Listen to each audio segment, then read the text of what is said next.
पूरा चरित्र नहीं कहूंगा, थोड़ी सी बात बता दूं उनकी। बहुत अच्छा चरित्र है, रोज आएंगे आप, ऐसा चरित्र है दादर रहमान का। एक तो होता है कि आप प्रयास कर रहे हो ठाकुर जी को प्राप्त करने का, एक होता है ठाकुर जी प्रयास कर रहे हैं आपको प्राप्त करने का। वो बात लागू होती है दादर रहमान के चरित्र में। मथुरा के हैं, रोज अपने मदरसे पढ़ने के लिए जाते हैं।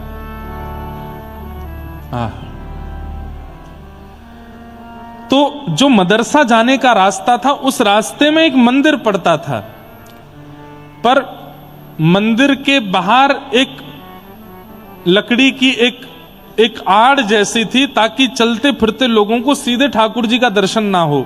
जिसका मन हो वो भीतर आके दर्शन करे। तो ऐसे मुख्य द्वार था, मुख्य द्वार के बाद एक लकड़ी की एक ऐसे परत थी, ताकि चलते फिरता कोई भी मन चला दर्शन ना करे, जिसको करना अंदर आवे। पता नहीं कैसे एक दिन रात्रि में वो लकड़ी की जो आड़ थी वो टूट गई। अब उसकी मरम्मत कराने के लिए पुजारियों ने किसी को बोला, उसने कहा कि 10-15 दिन लगेंगे। अब इसको आप कृपा नहीं कहोगे तो ठाकुर जी को देखना है उसको और दिखवाना है खुद को। तो कई बार ऐसा होता है कि अन्य मजहब के लोग जब होते हैं, वो दूसरे मजहब के लोगों को देखना चाहते हैं कि भाई ये करते क्या हैं, इनके में क्या हो रहा है। हम लोगों को भी कभी हमारे मुस्लिम लोग जब दिखते हैं तो हम देखते हैं उनकी ओर कि क्या करते हैं, इनके नियम क्या हैं, इनके कर्म क्या है, क्या क्या कैसे होता है। तो ऐसे ही मंदिर के आगे से रोज निकलते थे, कभी दिखे तो थे नहीं ठाकुर जी। पर आज दादर रहमान छोटा बालक मदरसा पढ़ के लौट रहा था। जैसी उसकी दृष्टि पड़ी अंदर, आज वो दीवार नहीं थी, और तभी त्रिभंग ललित श्याम सुंदर और बगल में किशोरी जी खड़ी हैं। वो झांकी दिखी तो रुक गया, या कहो 4 कदम आगे बढ़ गया था, 3 कदम पीछे आया, फिर देखा और बाहर से ही देखता रहा। और देखते देखते अब ये तो पता ही होता है सब लोगों की, ये ठाकुर जी हैं और ये इनकी प्रियसी श्री किशोरी जी हैं, श्री राधा रानी हैं। इतना तो उसको भी पता था। अच्छा, ये हिंदुओं के भगवान हैं, कितने प्यारे हैं, इनका मुखमंडल कितना सुंदर है, इनके नेत्र कितने प्यारे हैं, इनके गाल कितने सुंदर हैं, इनके हाथ कितने सुंदर हैं, ये खड़े कितने प्यारे हैं, कैसे त्रिभंग लली ऐसे बन के खड़े हैं। वो बस ये, उसको कुछ और नहीं पता है, वो केवल झांकी देख रहा है। देखता रहा, देखता रहा, देखता रहा।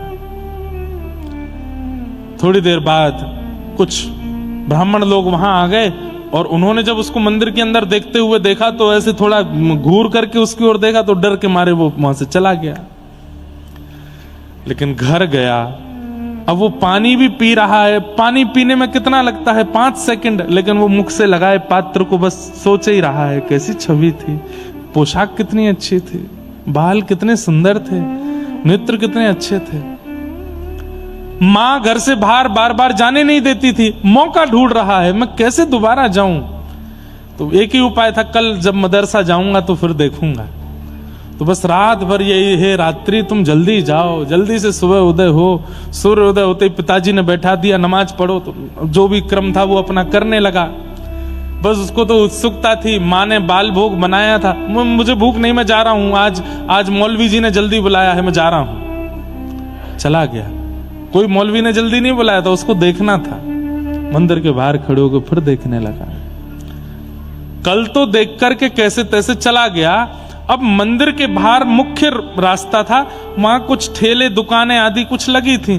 तो कभी किसी दुकान पर बैठ करके वहां से कुछ सामान लेके खाने लग जाए, देखने के लिए बहाने ढूंढे। कभी किसी दुकान पर खड़े होकर वहां से देखे, कभी कहीं खड़े होकर के देखे। ऐसी स्थिति को क्या कहते हैं बंधुओं, पता है? आप नहीं देख रहे हो ठाकुर जी को, ठाकुर जी देख रहे हैं आपको, इसलिए आप रह नहीं पा रहे उनको देखे बिना।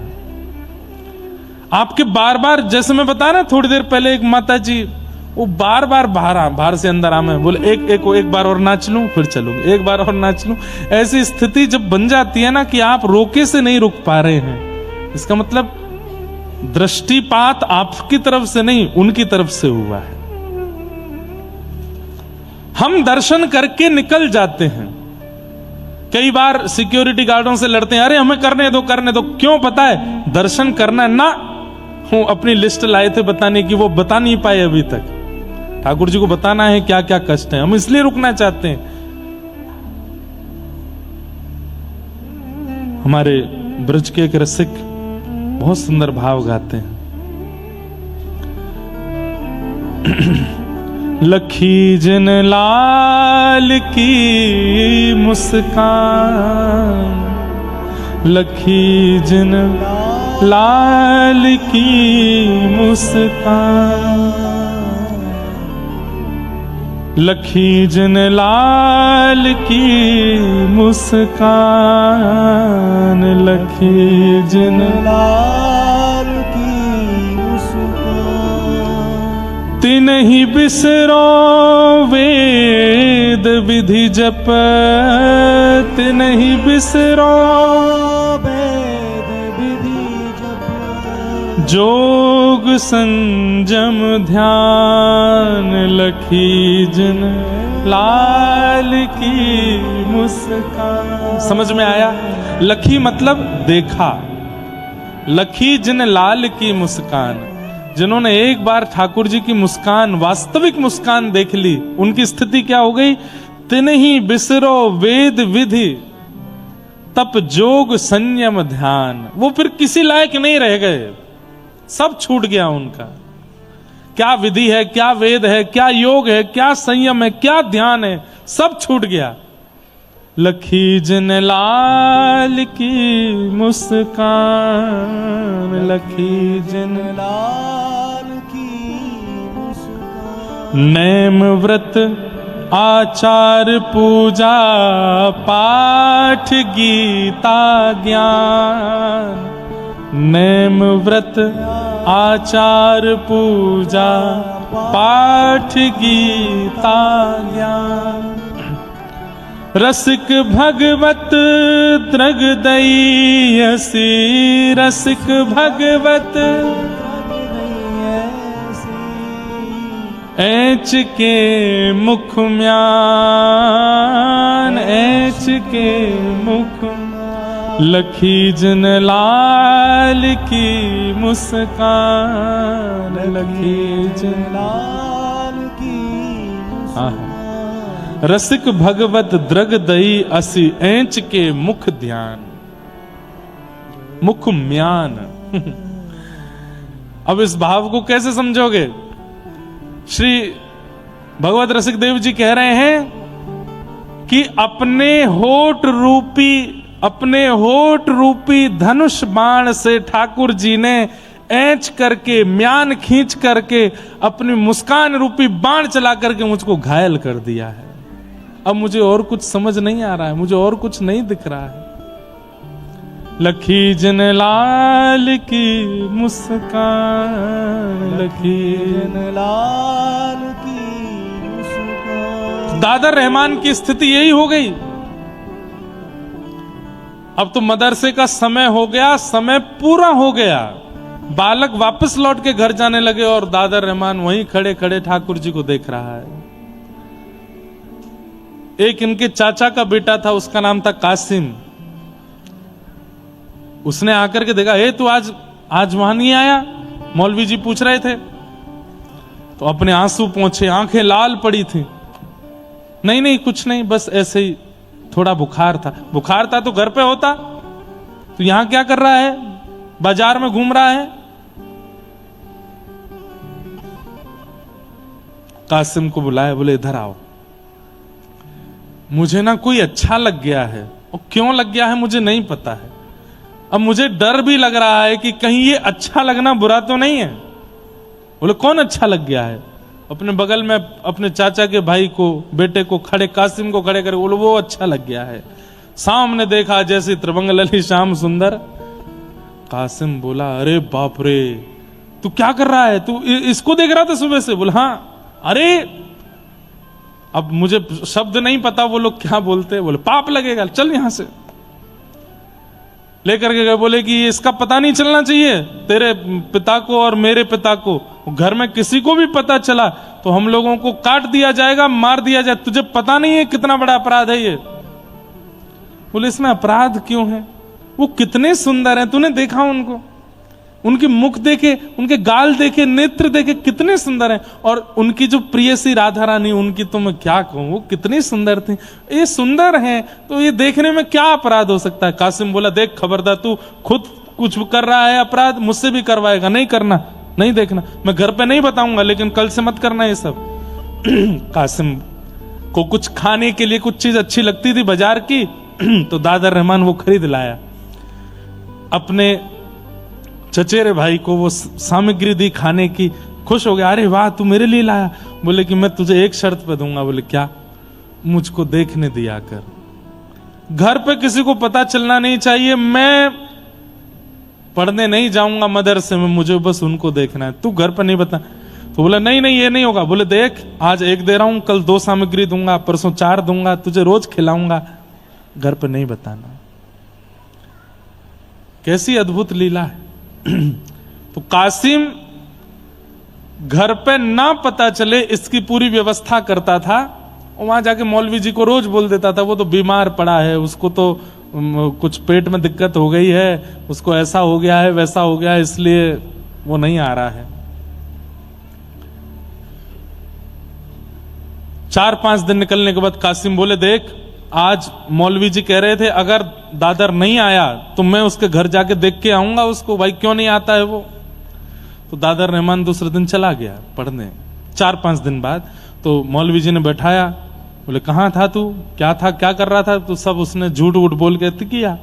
अचानक से उसने पूछ लिया, बोले मौलवी जी एक बात बताइए। बोले क्या? एक काफिरों के भगवान को अगर देख लेते हैं तो उससे कुछ होता है क्या? तो मौलवी जी बोले ऐसा क्यों पूछते हो तुम, देखा है क्या तुमने?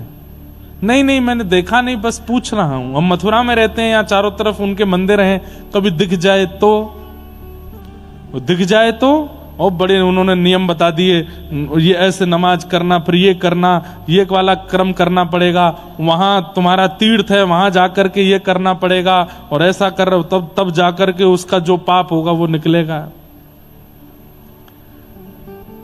दादर रहमान बोला बहुत कठिन है, नहीं करना मुझे।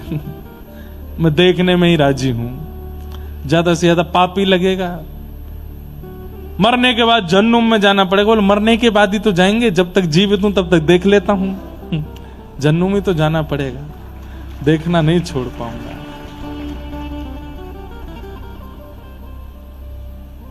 हम लोगों को कितनी सहजता है कि हम देख सकते हैं, हम सुन सकते हैं, हम गा सकते हैं, हम सब क्रिया कर सकते हैं।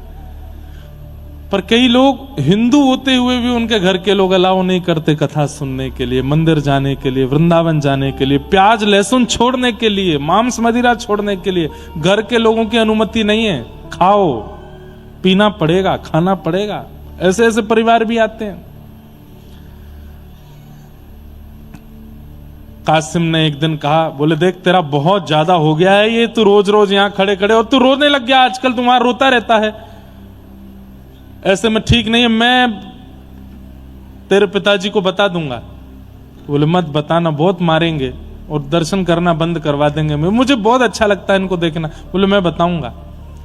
और कासिम ने जाकर के घर पर बता दिया कि दादर रहमान एक मंदिर के बाहर खड़े होकर दर्शन करता है। ये नहीं बताया रोज करता है, बस इतना कह दिया कि आज किया था, मैंने देख लिया था। इतना मारा पिता ने, इतना मारा कि हाथ की चमड़ी उधर गई दादर रहमान की। बोले तू इनके भगवानों को देखेगा, ऐसा करेगा, ये करेगा, रोते रहे।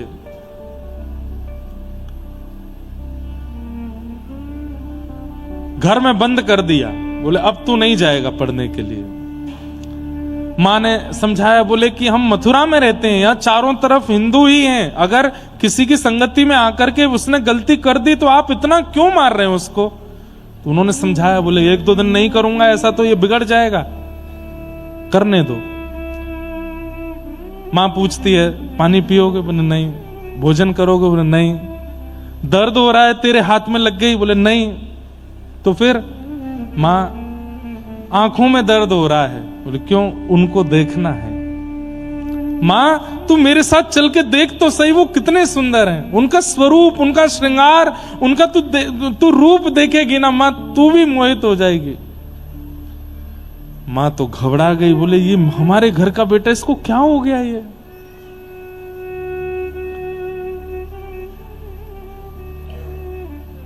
दो चार 10 दिन तक दर्शन नहीं करने दिए, घर से बाहर नहीं जाने दिए। तो दादा रहमान को लगा अब मुझे नाटक करना पड़ेगा, तभी मैं घर से निकल पाऊंगा। एक दिन सुबह उठ के नमाज अदा करने लगे। पिताजी को लगा कि नहीं सुधर गया। पिताजी से जाके बोले पिताजी आज के बाद नहीं करूंगा, मुझसे गलती हो गई और मैं अब पूर्ण तरह जो हम लोगों का है उसका ध्यान रखूंगा। बोले हाँ बस यही बात, अब तुम मदरसा जाओ। मदरसा जाता है और जैसे जैसे वो मंदिर समीप आता है मन में बस स्थिति होती है और दूर से ही बोलता आ रहा है। वो नाम भी नहीं जानता ठाकुर जी का, वो बस ये जानता हिंदुओं के देवता। ए हिंदुओं के देवता, मैं तुमसे प्रार्थना करता हूं, मार्ग यही है, मुझे निकलना पड़ेगा सामने से। आज मुझे 2-4 दिन मदरसा जाने दो, मुझको रोकना नहीं, पर मैं एक बार तुमको देखूंगा। मुझे पकड़ नहीं लेना, मुझे जाने देना, पर मैं देखूंगा जरूर। और प्रार्थना भी कर रहा है, मुझे रोकना नहीं। पूरे दिन खड़ा कर लेते हो सामने। जैसे ही आया सामने और बड़े डर डर के देख रहा है, और जैसे ही देखा फिर रुक गया, वहीं देखता रहा। देखते देखते आंखों से आंसू, अब तो रोने लगा हाथ जोड़ के कि मैं ये बीच मझधार का कैसे हो गया हूं, मुझे या तो वहीं रहने दीजिए या यहां रख लीजिए, ये बीच में मेरे पिता मुझे मार देंगे। मेरे साथ क्या हो रहा है? पिता को पता चला था कि आज गया है पढ़ने के लिए, तो पीछे से देखने के लिए गए, मौलवी से बात करने के, तो रास्ते में ही दिख गया। और जब उस स्थिति में देखा तो सोचो, पहले पता चलने पर जब खाल उधेड़ दी थी तो अब क्या किया होगा। इतना बुरा बर्ताव किया, इतना मारा कि बस प्राण नहीं निकले। पूरा मुख सूज गया, हाथ सूज गए, पैर सूज गए, और तब भी रो रहे हैं दर्द से, नहीं कि मैं उनको देखे बिना रह नहीं पा रहा। और वो अपने पिता को समझा रहे हैं इसमें मेरा कोई वश नहीं है पिताजी, पता नहीं क्यों मेरे नेत्रों को वो सुहा गए। मौलवी बुलाए, झाड़ फूंक करने वाले बुलाए, तंत्र मंत्र करने वाले बुलाए कि हमारे बेटे पर कोई ऊपर का साया है। ये उनके देवता को देखता है। इतने सारे तावीज पहना दिए, गले में हाथों में गंडे पहना दिए, पैरों को सांकर से बांध करके घर में रखा कि वहां चला ना जाए।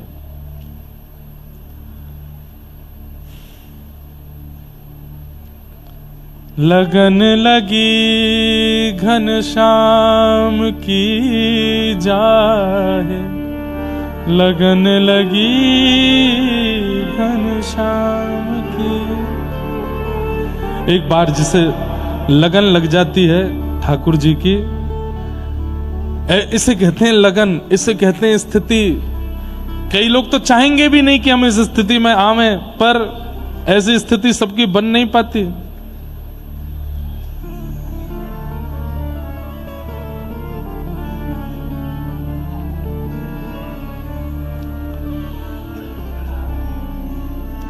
लगन लगी घनश्याम की जाए, लगन लगी घनश्याम की। स्थिति कैसी हो जाती है? धरत कहूं पग परत है कितहूं, धरत कहूं पग परत है कितहूं, भूल जाए सुध धाम की।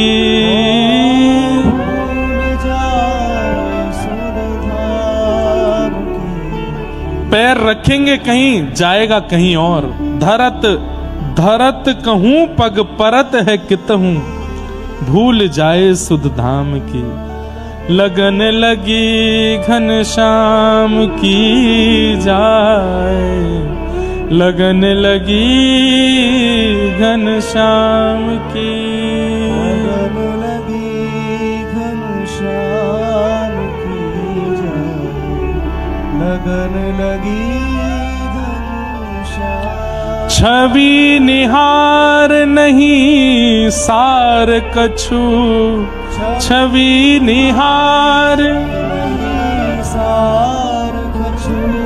हरि पल निस दिन जाम की, हर पल निस दिन जाम की। जिसे लगन लग जाती है वो एक बार देखने में उसका कुछ नहीं होता, वो तो 24 घंटे अपने प्रियतम को निहारना चाहता है, उन्हीं को देखना चाहता है, उन्हीं में रमना चाहता है।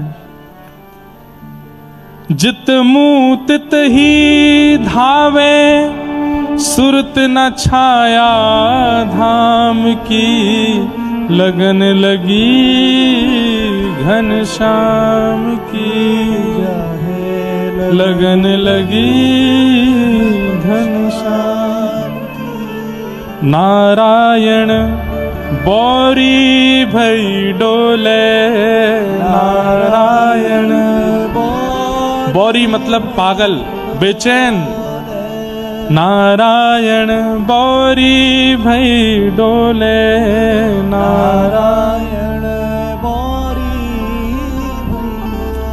रही न काहू काम की, रही न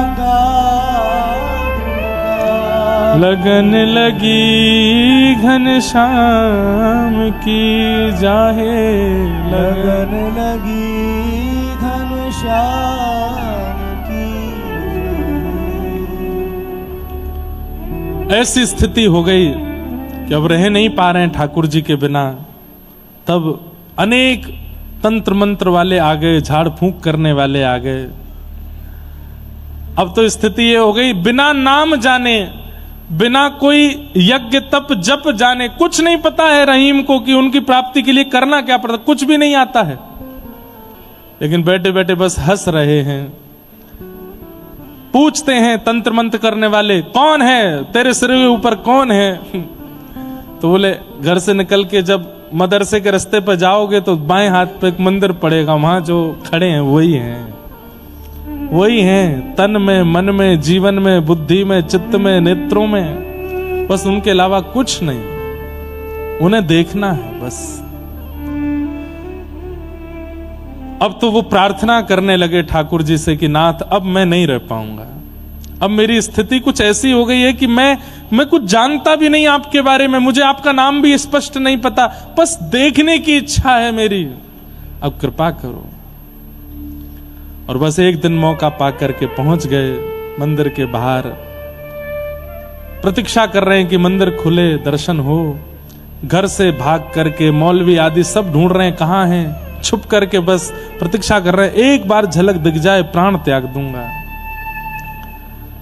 आज जैसे ही ठाकुर जी का दर्शन करने के लिए पहुंचे, कपाट खुलते ही सामने जब श्याम सुंदर को देखा, दर्शन करके नतमस्तक हुए, नतमस्तक होकर के जैसे ही पुनः उठ करके देखा तो ठाकुर जी सचल होकर के प्रकट हो गए, और प्रकट होकर के दादर को अपने हृदय से लगा करके अपने में ही विलीन, उसको अपने संग ही ले गए ठाकुर जी, नहीं मिले फिर, ठाकुर जी में ही विलीन हो गए। कहां ऐसे भक्त भी हैं जिन्होंने कोई योग नहीं किया, तप नहीं किया, जप नहीं किया, किसी प्रकार का कोई साधन नहीं किया, केवल निहार लिया है, और सब कुछ विपरीत होने के बाद भी प्राप्ति कर लेते हैं ठाकुर जी की। और कहां हम लोग हैं, हम सब करते हैं, जप भी कर रहे हैं, एकादशी भी कर रहे हैं, तिलक भी कर रहे हैं, कथा भी सुन रहे हैं, परिक्रमा भी कर रहे हैं, फिर भी हम पर वह अनुग्रह नहीं है। तो इसमें इसका मतलब ये नहीं है, इसका मतलब ये नहीं है कि साधन में कमी है, इसका मतलब ये है कि हम साधन तो कर रहे हैं पर साधन से होने वाले चित्त का जो मार्जन है वो अभी हो नहीं रहा है, इसलिए ठाकुर जी इतना अनुग्रह नहीं कर रहे हैं। अरे भाई, रोज स्कूल जाने से अटेंडेंस भले बढ़ जाएगी पर पढ़ोगे नहीं, वहां पर बताई गई जो टीचर के द्वारा बातें उनका ध्यान धरोगे नहीं, तो फिर एग्जाम में क्या लिखोगे, वहां तो फेल ही हो जाना है। चित्त की स्थिति पवित्र होना बहुत आवश्यक है, फिर अनेक साधनों से भी कोई लाभ नहीं होगा अगर स्थिति पवित्र नहीं है तो, चित्त पवित्र नहीं है तो।